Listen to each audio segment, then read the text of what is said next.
Hello guys, I'm Aivi Nazaire Remulla. Welcome to my second video. While waiting for the 3D printing of Deadpool and Wolverine to complete, which takes around 17 hours, I thought I'd show you some of our previous prints. First, we start by preparing the files, then we set up the 3D printer, and finally, we pour in the clear resin that transforms into our 3D models.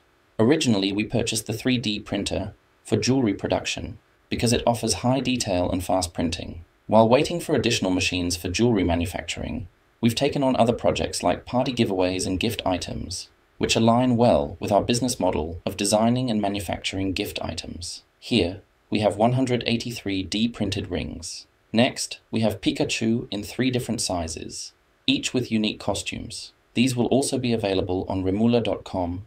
We also printed a Cupid and a T-Rex. Finally, here are our 3D painting art molds.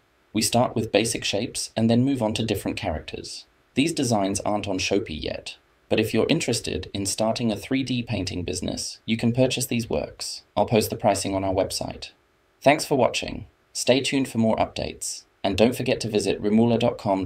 Guys. See you in the printing, cleaning, and painting videos of a 200mm Deadpool and Wolverine. See you in the next video.